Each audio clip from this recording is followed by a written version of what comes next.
All right, still staying on this, we do know that the Nigeria Employers Consultative Association, NECA, has asked President Bola Tinubu to institutionalize wage policy machinery that could automatically adjust wages or hedge them against inflation, as done in other climes. And we're not aware of the fact that one of those requests coming from the meetings that they've had discussing palliative against subsidy removal has been increase in wages.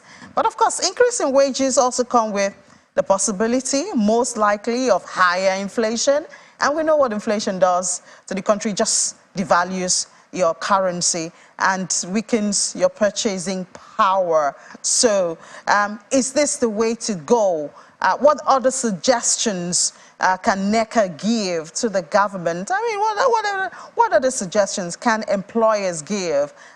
We did hear Dr. Bankole there talking about a hybrid working system where people can work less days physically in the office and others, they do it from home. But of course, employers also have to put in a mechanism that will ensure that employees who are at home are working and adding value and not just using it for their personal thing. But let's have the Director General of NECA, Mr. Adewale Smart-Oyerinde, join us virtually from Geneva to talk about some of the ways employers should and could help employees to adapt to this harsh realities, and it will not also be hurting the employers. Also, Dr. Adewale Smart, thank you so much for your time this morning. So if you talk of higher wages, then you also see the risk of inflation. So where do we go from here?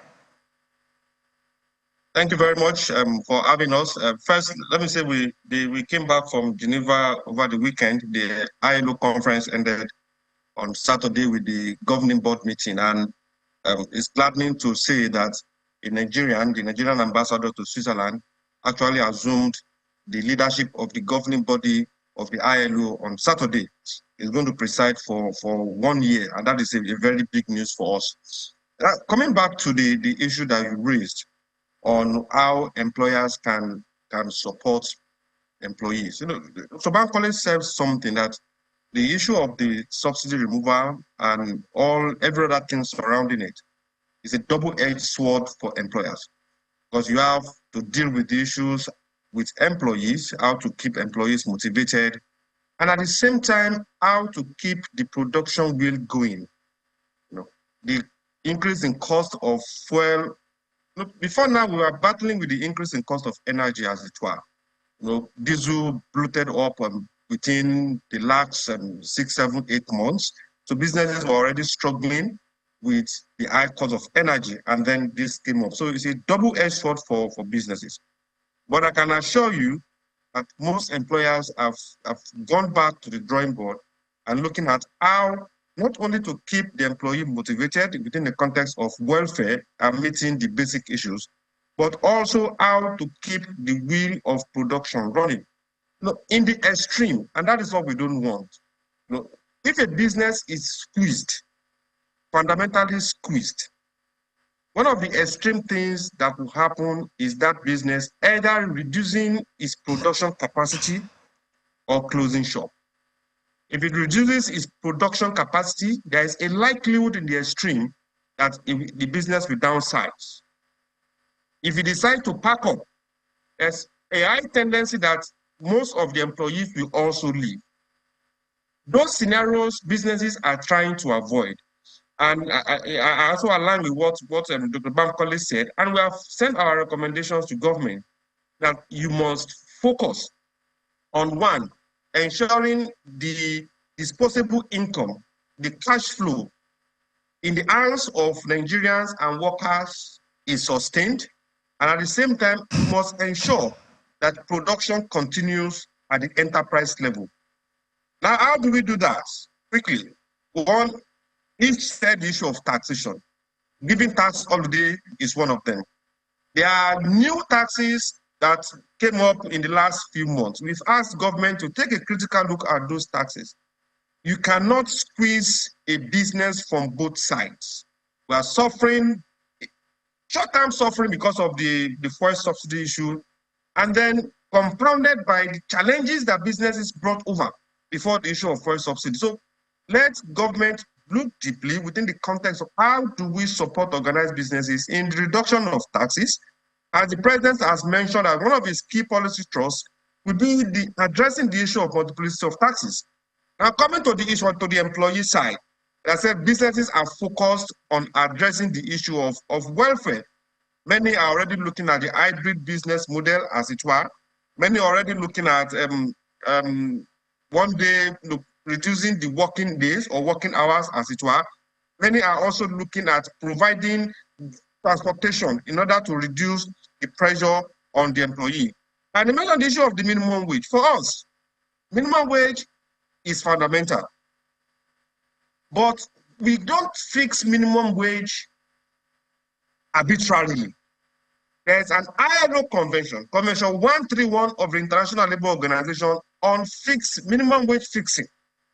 And that is what Nigeria has applied over the years. It involves the tripartite, labor represented by NLC, TUC, employers represented by NECA, government represented by Ministry of Labour, and every other structure around it. So that same structure is what we have urged that should be called back into existence. The National Minimum Wage Committee should be reconstituted to start that process of negotiating the minimum. It's a negotiation because we have to look at so many other variables before we arrive at the instant minimum wage. Come to think of it, the organized private sector currently is paying far more than the 30,000 minimum wage. So we need to do that quickly so that we address those issues. And lastly, on the question you asked, there are what we call 4 wage goods that we have recommended to government.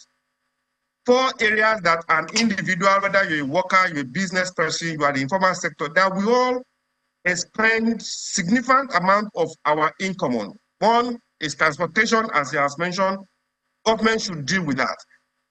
We are not totally aligned with the issue of government running the transportation business. All the ones that government are run over the years, what has happened? We crave and request a public-private partnership to drive the transportation system. That is what has worked, and that is what we think can work. The second aspect is food. Let's government ramp up food production in the states that we identify as food baskets.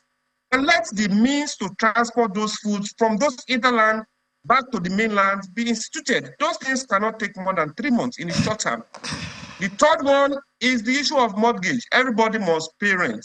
Government must take a second look, medium term, long term, on the issue of addressing rent to own projects so that Nigerians can get cheap houses and cheap abodes to stay. And the fourth one is education. Everybody must go to school. If we want to maintain our status, our industrial status, and we want to really grow as a nation. And thank God the bill on student loan came up last week, the president signed it. Notwithstanding that we don't have the full framework, but it's a good way to start. And let us also focus deeply on the issue of TVET, technical and vocational training that is being driven currently by NECA and also the Industrial Training Fund. Those areas are the areas we think we can look at in the short term and also in the medium term. While long term, we all come back to deal fundamentally to policy issues that will keep us in this growth trajectory. Thank you so much for those suggestions. And once again, these are relevant conversations that could help in that meeting that they're having for palliatives and could actually make impact in the life of Nigerians.